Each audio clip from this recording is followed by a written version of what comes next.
E aí, pessoal? Selic nas alturas e a dúvida que não quer calar na cabeça de todo mundo que investe é: para onde vai o dinheiro agora? A gente corre para a segurança da renda fixa, que está pagando bem, ou encara a bolsa, que parece barata, mas, ainda dá aquele frio na barriga? Bom, nesta análise de hoje a gente vai tentar decifrar exatamente esse quebra-cabeça. Vamos mergulhar nos indicadores, entender os sinais da economia e, o mais importante, ver como usar tudo isso para montar uma carteira que não só aguente o tranco, mas que também possa crescer muito nesse cenário. Pois é, essa é a pergunta de R$ 1 milhão, né? Renda fixa ou ações? E sendo bem sincero, não tem resposta mágica, não tem uma fórmula que sirva para todo mundo. A verdade é que o melhor caminho vai depender muito do perfil de cada um e, olha, principalmente do tempo que se pretende deixar o dinheiro investido.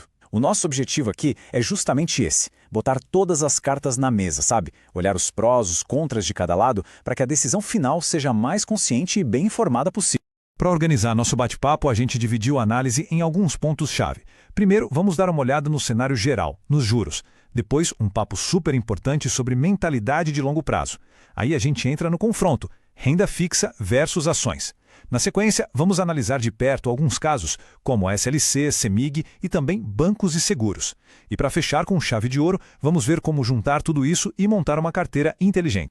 E antes da gente começar a mergulhar nos números, aquele aviso de sempre que é super importante reforçar. Tudo que a gente vai conversar aqui tem um caráter puramente informativo, educacional. A ideia é trazer ferramentas para ajudar na sua própria análise.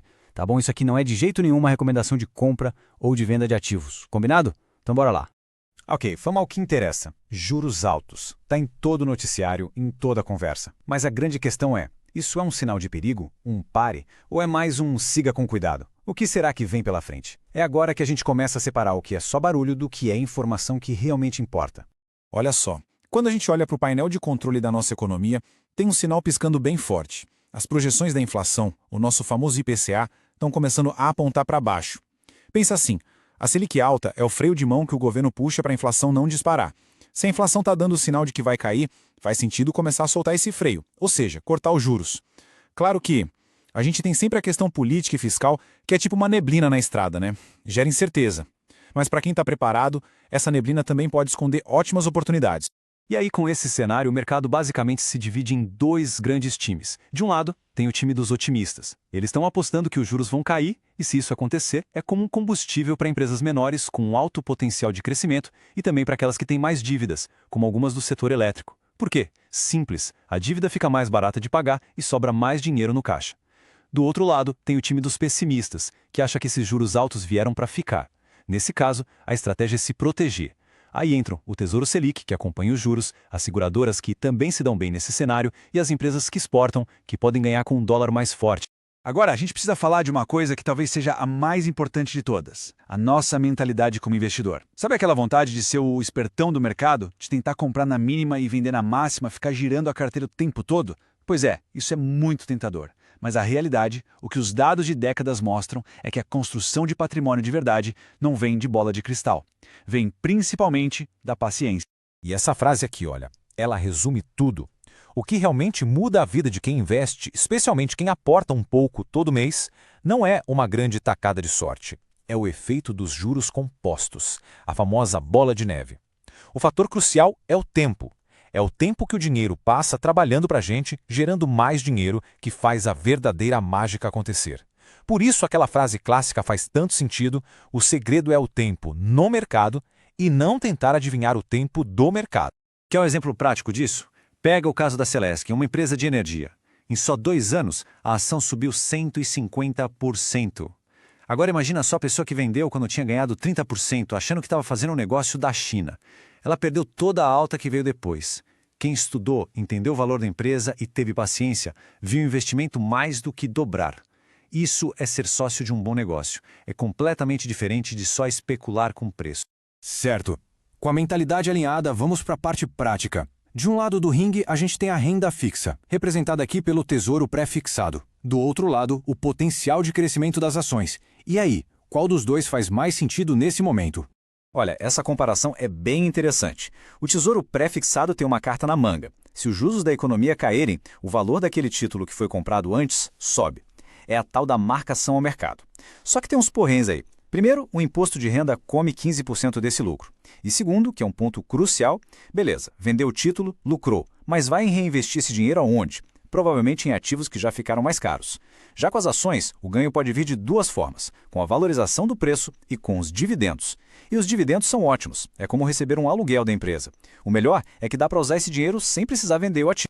Mas aí pode surgir a dúvida, poxa, por que ter todo esse trabalho de escolher ação por ação, o tal do stock picking, em vez de só comprar um ETF, que já vem com um pacotão de empresas? A resposta é simples, para achar as verdadeiras barganhas. Pensa assim, um ETF é como comprar aquela cesta pronta de frutas do supermercado. Vende tudo um pouco, o bom e o nem tão bom. Já fazer o stock picking é como ir na feira e escolher a dedo, fruta por fruta, pegando só as melhores, as mais baratas.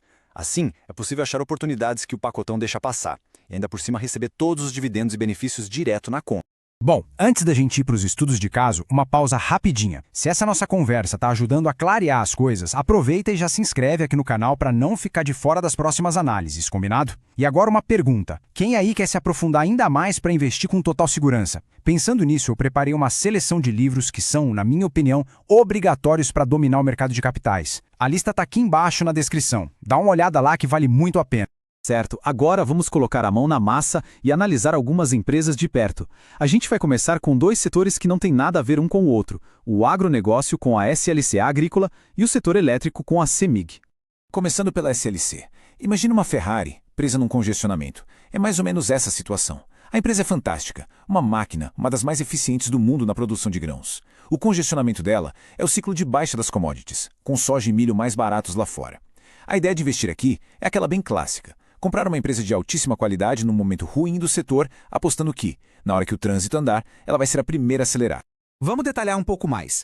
O que ela tem de bom? A gestão é excelente, sem discussão. Eles conseguem produzir com um custo muito baixo, o que é uma vantagem competitiva gigantesca.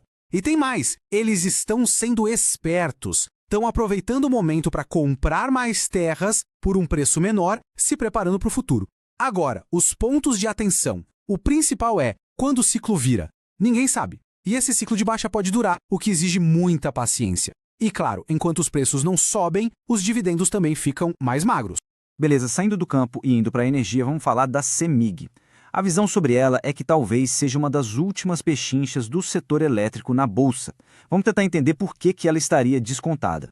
O ponto forte da CEMIG é que ela faz o ciclo completo, gera, transmite e distribui a energia. Isso a deixa mais robusta. A gestão também parece estar melhorando e sempre existe aquela carta na manga da privatização, que poderia destravar um valor imenso. Mas nem tudo são flores. As margens de lucro andaram caindo. E o ponto principal de atenção é o ciclo de investimentos pesadíssimo que vem por aí. São 40 bilhões de reais até 2029. Isso é ótimo para o longo prazo da empresa, mas no curto prazo aperta o caixa e pode diminuir os dividendos. E claro, sendo estatal de Minas, sempre tem o fator político, especialmente com a eleição em 2026. Então, juntando as peças, a expectativa é que os lucros possam dar uma balançada lá para 2026, por conta desses investimentos todos. Por isso, um ponto de entrada que parece mais interessante seria com a ação abaixo dos R$10. A estratégia não seria de chegar e comprar tudo de uma vez, mas ir montando a posição devagar, aproveitando as quedas. Enquanto isso, tem uma certa segurança, um dividendo mínimo de 50 centavos por ação que a empresa tem que pagar por estatuto. É um piso de rentabilidade. Certo, agora vamos mudar de novo e olhar para o setor financeiro. Vamos analisar dois nomes de peso que são praticamente irmãos, o Banco do Brasil e a BB Seguridade. Vamos começar pelo Banco do Brasil, que é, sem dúvida, uma das ações mais queridinhas da Bolsa. Mas a visão atual é de cautela. Não que o banco seja ruim, longe disso, é um banco excelente. O ponto é que, nos preços atuais, a chamada margem de segurança parece bem pequena. Ou seja, talvez o preço já reflita muita coisa boa e o risco de uma surpresa negativa não esteja compensando tanto. Deixa eu explicar melhor. O foco do problema está na carteira de crédito do agronegócio. A inadimplência por ali aumentou e agora o banco precisa separar um dinheiro para cobrir esses possíveis calotes. É a tal da provisão. E esse processo de arrumar a casa pode levar aí uns 2 anos. A análise indica que um preço mais atrativo para começar a pensar em comprar seria uns R$4 abaixo da cotação de agora. Então a estratégia é aquela do pescador paciente, esperar um dia de maré ruim, quando o mercado se estressar com algum resultado, para conseguir uma boa oportunidade de compra. Agora vamos para a BB Seguridade. Aqui a conversa muda um pouco. A visão é que existe um potencial de a ação buscar os R$40 e ela é conhecida por ser uma ótima pagadora de dividendos. Mas, claro, tem riscos no radar que não dá para ignorar. Primeiro, o mesmo problema do agro que afeta o banco também bate no seguro rural. Segundo, a Selic caindo é ruim para o resultado financeiro da seguradora. E o risco, que é talvez o maior de todos, a renovação do contrato de exclusividade com o Banco do Brasil. Se esse contrato não for renovado ou mudar para pior, o impacto na empresa seria enorme. Bom, depois de olhar essas empresas com uma lupa, vamos dar um passo para trás agora. Vamos tirar o zoom e olhar a foto inteira, a nossa carteira de investimentos. Como é que a gente monta esse quebra-cabeça para proteger o nosso patrimônio e, ao mesmo tempo, buscar bons retornos? E aqui está um dos maiores erros que se pode cometer, a superconcentração. É aquela aposta de tudo ou nada. Imagina só colocar 80% de tudo que foi guardado em uma única ação. Se subir, é festa. Mas e se cair? O tombo é feio. É como colocar todos os ovos na mesma cesta e sair correndo numa rua cheia de buracos. Não é uma boa ideia. É por isso que a gente fala tanto em diversificação inteligente. E olha, diversificar não é ter 20 ações diferentes, mas todas no mesmo setor. Isso não adianta nada. Diversificar de verdade é ter ativos que se comportam de maneiras diferentes em cenários diferentes. Pensa num time de futebol. Não dá para entrar em campo só com atacante, né? Precisa de defesa, meio-campo. Na carteira é a mesmíssima coisa. A gente precisa ter aquelas ações de crescimento, que são os nossos atacantes, as boas pagadoras de dividendos, que são o meio-campo sólido, e uma defesa, com ativos que protegem a gente quando o mercado ficar ruim. Resumindo a nossa conversa, então, a gente está num momento chave, um momento de transição nos juros, e isso pede uma estratégia bem definida. Vimos que tem oportunidades na mesa, tanto para os mais otimistas quanto para os mais cautelosos. O grande segredo parece ser entender a fundo os riscos de cada investimento e, a partir daí, montar uma carteira equilibrada para atravessar esse cenário. E agora eu queria saber, o que ficou dessa análise toda para quem está acompanhando? A opinião de vocês é super importante. Deixem aqui nos comentários o que acharam, se concordam, se discordam. E claro, se ainda não for inscrito, aproveita para se inscrever no canal e não perder as próximas análises. Muito obrigado pelo tempo de todo mundo e até a próxima.